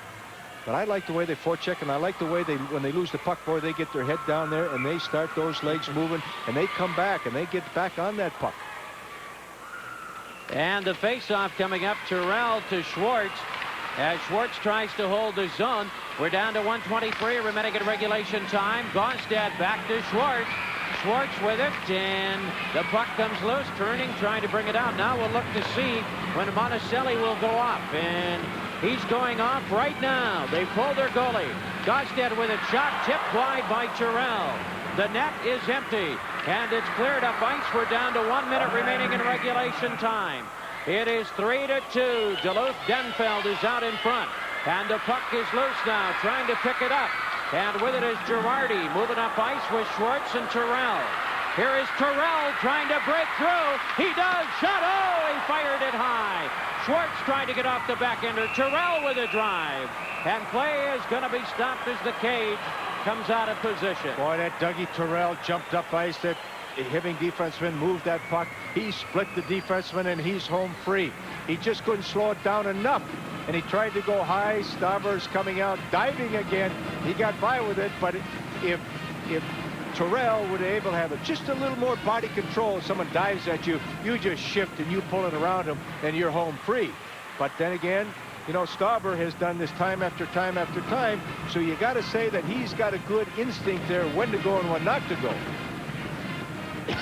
This has turned into a real good game, hasn't it, Herb? Yeah, so it was a little ragged the first period, but I look at that because of the fact they're a little stiff and sore from the night before, and then they started loosening up. And the draw comes forward. Terrell back of the net to his brother, to the point to Wallers with a drive, and it's blocked and knocked down. 30 seconds remaining as the puck comes loose. It's 3-2 Denfeld. Played back of the net. Around to Terrell in the far boards. 23 seconds remaining. And it comes cross ice, and that's going to come out of the zone. Moving it up ice, booking it, shot in the goal. A natural hat trick. A natural hat trick for Mike Buchanan. His 18th goal of the year, and Denfeld is going to take third. You know, Paul, what I liked about Buchanan's play, he delayed coming out of his zone to make sure that the puck was out. He wasn't going to go for that empty net goal. He wanted to say, we got enough to win here, but I got to give myself up for the team. And he left at the right time and then jumped to the hole, got the puck, and it was all over. But he didn't come out of there until he made sure that the puck preceded him out of his zone. Then he turned on the Jets. A lot of young hockey players will go and look for that breakaway and say, geez, we're up. I want to get that open net goal. That's a little picking some cherries, and then it looks good in the scoring summaries, but he was more concerned what he could do to help his team. And I think every scout in the building saw the same darn thing. And we were talking with Coach Vukanich before the game, and Bill said, it's been nice to be here. And he said if I had one wish, or actually two, it would be that we would win the game, and number two, that my son would play a little better, which he obviously has done today. And there has been a change in goal, and the reason for this is Jeff Bennett has not played all year. So it's a nice symbolic gesture, and I'm sure that the senior Jeff Bennett understands that, because, you know, Stauber is, you know, his colleague in goal is one of the real premier goalies, and I'm sure that everybody on the bench is happy to see the man gets a little playing time, and it's a nice gesture, you know, from the coaching staff. I don't care if it's 16 seconds or 16 minutes. The idea behind it's the important thing. And I think that young man is an example for young people that maybe you don't get to play all of the time. Somebody has got to sit. Yeah, but you can contribute to a team in a lot of different ways. And hats off to you, Mr. Bennett. And the face-off of the draw comes back as Duluth Denfeld is going to win their 20th game of the year against 7 losses. Hibbing is going to wind it up 22-4. And there it is, third place in their first trip ever to the Minnesota State High School Hockey Tournament. Duluth Denfeld as the Hunters win this hockey game by a score of 4-2 in what turned out, Herb Brooks, to be a good third period. Yes, it was a good third period. The pace shifted. The tempo shifted. The line changes were shorter. The people were starting moving the puck up ice. They became a little bit more conscious of an overall team concept. And they weren't just I, me, myself. And they were trying to do too much themselves, each team, for 2 periods. But it was a heck of a third period. And a very fine team of Duluth beat a heck of a team out of Hibbing for that third place trophy.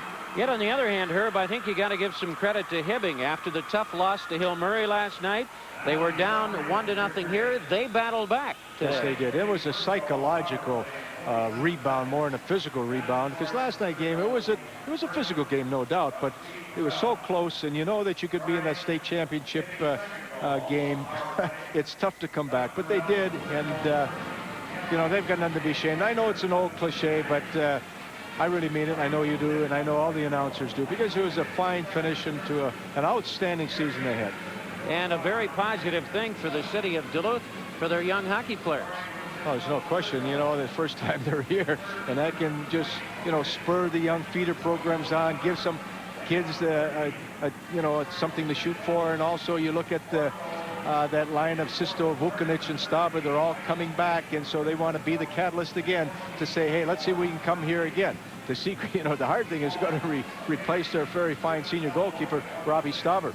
Well, you talk about Stauber. Bill, his brother, got his 12th goal of the year here in the tournament. And Vucinic got 3 and now has 18 goals on the season with the natural hat trick here. There's going to be an award presentation here coming up momentarily. But, Herb, before we go down to pick that up, the biggie tonight, the championship on the line. We know who your favorite is, but the matchup. My favorite is just because I pull for the team from my hometown. Everybody pulls for their hometown in these tournaments, and that's the way it should be. I think it's going to be a good, you know, a good hockey game, and I guess we'll get into that a little bit more in our pregame, you know, show, and everybody and the staff sort of analyze the championship game. And but let's see if we can pick up this award ceremony right now. And let's go down to the public address announcer. The award ceremony, which will be conducted by Don Faulkner of Sandstone, President of the Minnesota State High School League Board of Directors, and 2 other members of the board, Ken LaCroix of Hastings and Mike Kuntz of Jackson. Each member of the official tournament squad receives certificates of participation. Plaques are awarded to the 4th, 6th, 7th, and 8th place teams. Medals are awarded to each member of the official squads of the 1st, 2nd, and 3rd place teams. And trophies are awarded to the championship team, the 2nd place team, the 3rd place team, and the winner of the consolation game. Will the captain or captains of the Hibbing team please come forward to receive their 4th place plaque?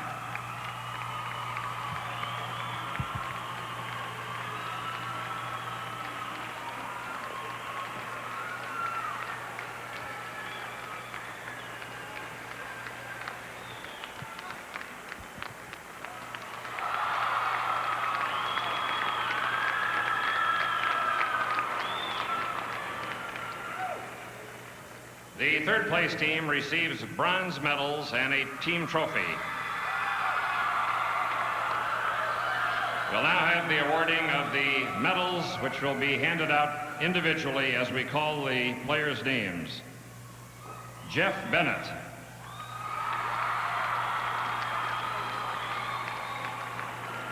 Dan Huffman.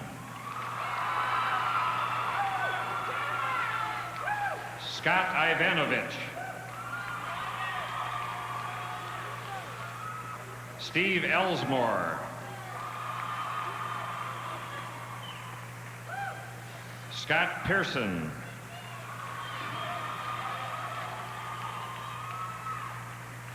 Chad Postal.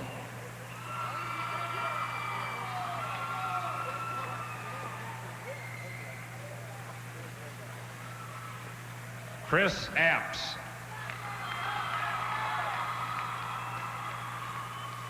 Darren Matedich. Scott Engen. Kevin Moss. Tim Sisto. Scott Ritchie.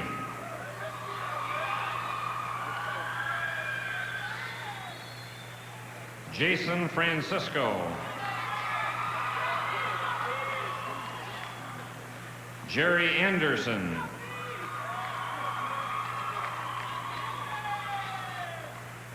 Mike Eliason.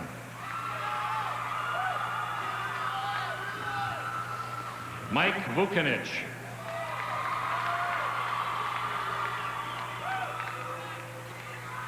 Eric Winkleski. Jason DeChambeau. Bill Stauber. And Rob Stauber.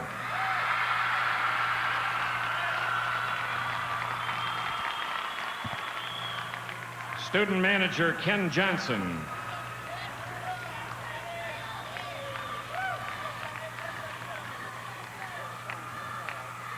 And student manager Dan Landgren.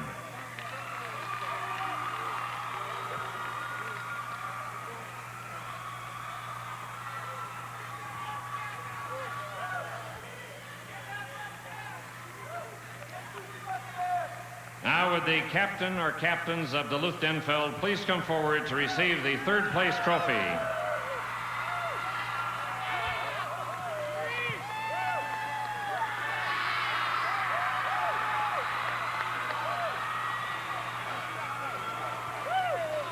Congratulations to both teams. Repeating again, the welcome home for Hibbing will be at 2 o'clock tomorrow at the Lincoln Junior High School.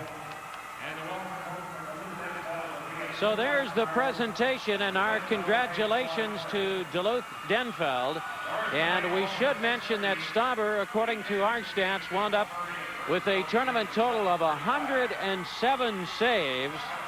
And that will put him second on the all-time save list for a tournament, behind Doug Long of Johnson back in '71 when he made 124. That's a lot of work, Herbie. Yes, it sure is.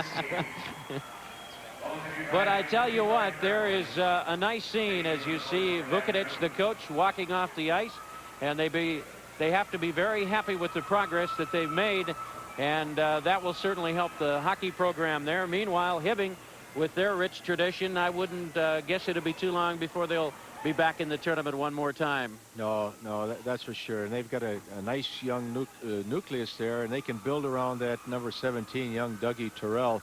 He's going to be just a heck of a hockey player, and he could have sent this darn game in overtime if he just had a little bit, better luck with the puck around the net as he broke free. But I've been impressed with some of the fine seniors. The goalkeeping has been excellent, and I've seen some outstanding underclassmen here in this tournament. And we'll take it down now to Sports Control. Thanks so much, Paul Brown, Herb Brooks, another outstanding job in this tournament. We want to thank both of you and look forward to seeing you both again next year. Our pleasure to work with Tommy. you guys. You betcha. Well, Tom, Duluth Denfeld in its first tournament appearance, going away with the hardware, as they say, a third-place trophy, and they have just about everyone coming back. They lose their defenseman in Stauber. That's a big hole to replace, but all their forwards but one will be back, so Denfeld certainly does have a great future. And Tony Parker is down on the ice with one of today's heroes. Tony? Yes, sir. We're looking and talking to Mike Vukanich. You know your hat trick is the second fastest in the history of the tournament? No, I didn't. I really didn't even, pay any attention to that. I had no idea. That's the happiest third-place team I have ever seen, Mike. Yeah, we really are. We're happy with our performance, and, it's the next best, well, actually the third best thing to being in the championship game. You said to me before we get on the air about coming back next year. Yeah, we want to come back next year. We feel that we're going to have a strong team next year, and maybe we can make it back again. You guys were down 2-1. Stauber had to hold him, and somebody had to score, right? That's correct. Robbie played just a phenomenal game. He's been just hot the past 12 games. And, yesterday we had a letdown coming into the second period with Burnsville. And it kind of happened again here, but we just threw it together, and we came out on the top end. Okay, when you hit that dressing room, you can also tell Stauber he has the second most saves in the tourney. He winds up with 107. I'll be sure to do that. Okay, good luck to you. Thank you. You bet. Back to you guys. Okay, Tony, they discontinued the all-tournament team years ago, Tom, but the unofficial one would certainly have Rob Stauber as the goalie of this tournament. You know, everybody likes to see a different team or different teams in every year, and that's the reason why, because you get a club in like Duluth Denfeld to finish third. They're so excited. It injects a lot of happiness into the tournament. Well, live from the St. Paul Civic Center, this is continuing coverage of the State High School Hockey Tournament.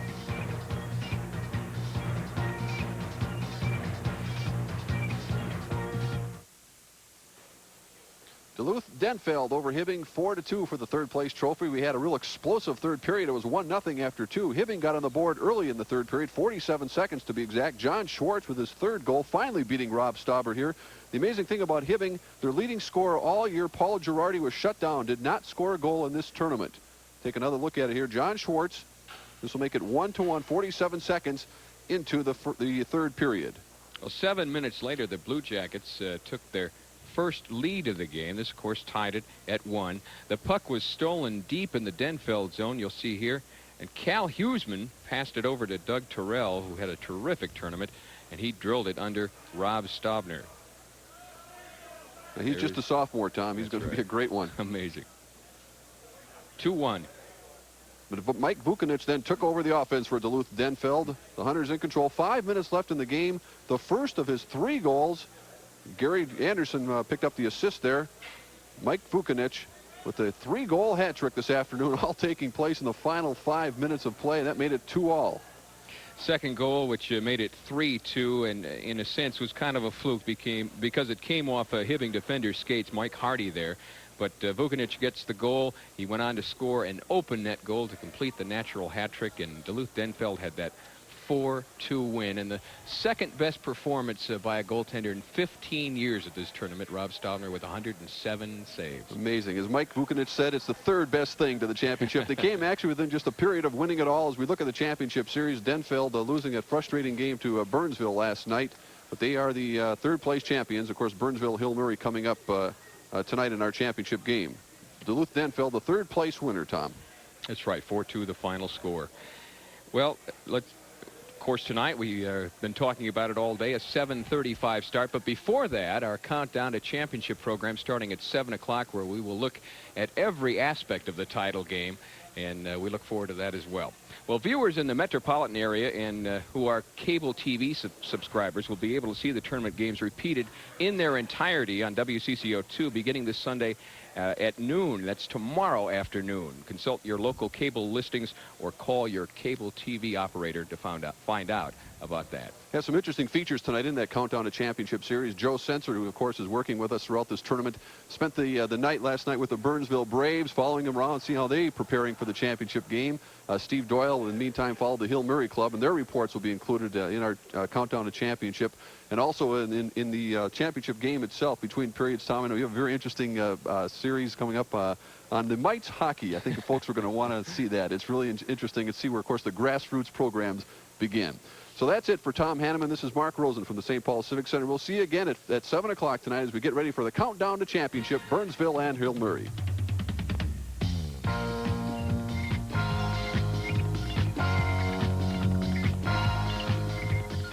Hockey 86 has been brought to you by Twin City Federal, where Minnesota banks.